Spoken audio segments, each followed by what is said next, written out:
Hi, I'm China, and this is the quick beginner's guide to the new, revamped version of Samurai Gunn 2.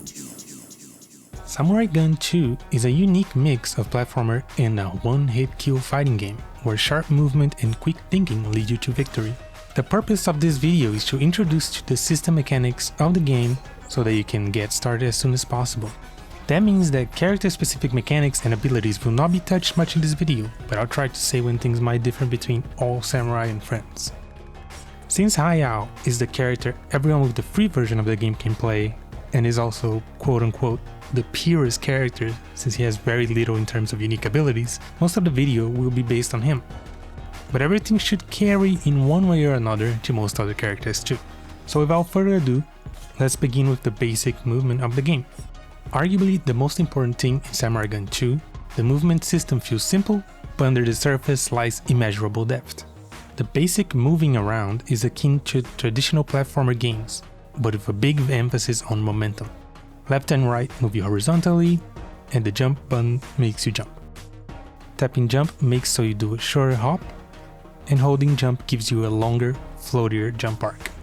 Jumping next to walls also allows you to wall jump,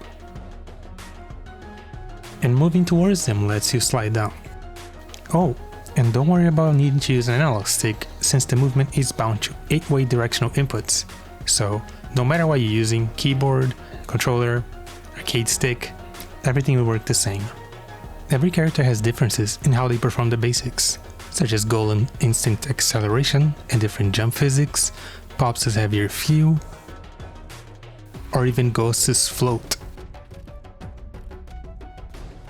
Besides the basics, some characters have unique movement options, such as Slug being able to stick to walls and run on ceilings, and Hayao's ability to run up walls indefinitely. Right now, moving about feels nice, but we can do better. That's where the samurai's signature weapon comes into play: the sword slash. The slash is your primary and most important method of not only attacking, but also moving about. Pressing the slash button, your character slashes horizontally in the direction it's facing.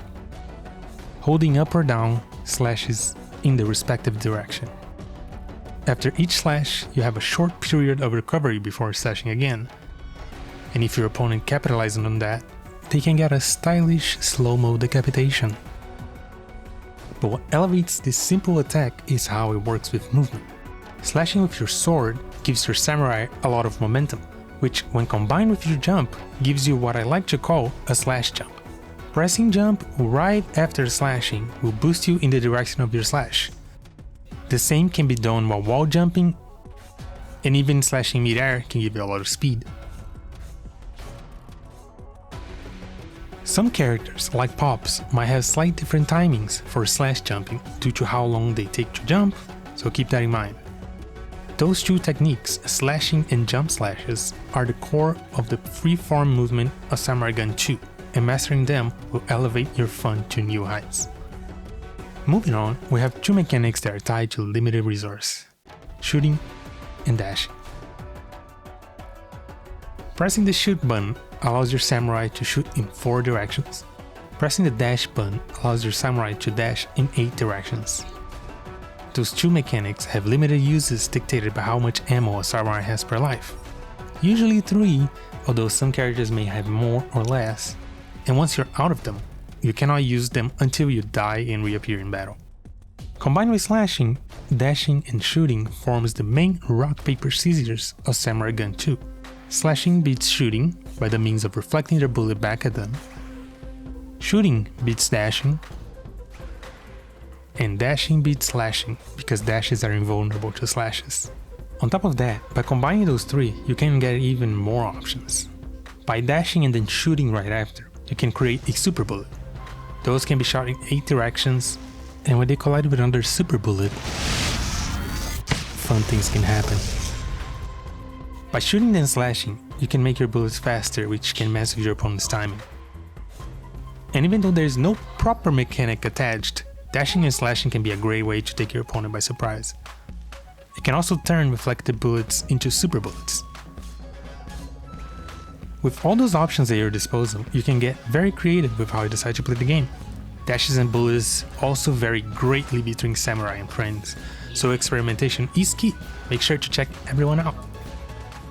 But eventually, you might run into strange situations where you're in a tight spot with an opponent right next to you, but your sword can't quite kill them.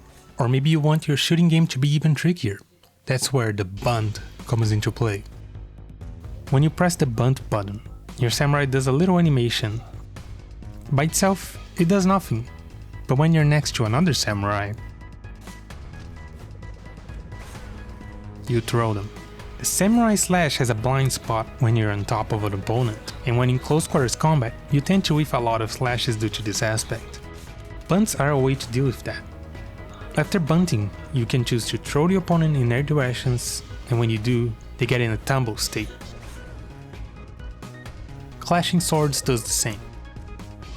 When a samurai is tumbled, the only way out of it is to use a dash.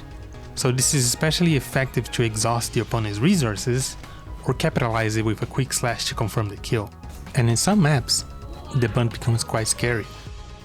Beware that if a tumbling opponent collides with you, their tumble will transfer to you, so in small spaces, missing the slash after a bunt might backfire or become a very chaotic situation. Apart from that, if you combine shooting with bunts, you create a wobble bullet. Wobbles can be aimed in 8 directions and are very slow bullets.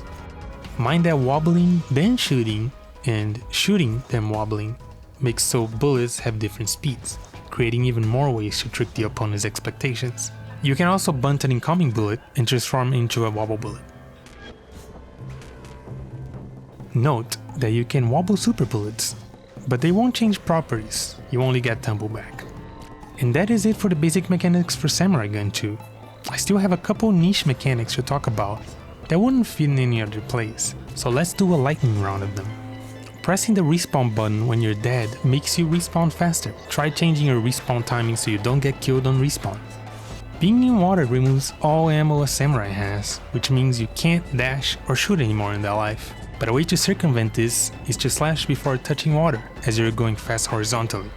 That will make so you can walk on top of water without losing any ammo. You're going too fast vertically though, that won't work. In a similar light, on levels with spikes, if your horizontal speed is higher than your vertical speed, you can land on spikes without dying. Dashing into spikes also tends to work. If you dash parallel to a surface and jump mid-dash, you perform a dash bounce, which makes a different trajectory and extends the distance of the dash a fair bit. Running away from a fight for too long deems you a coward. And cowards get cursed.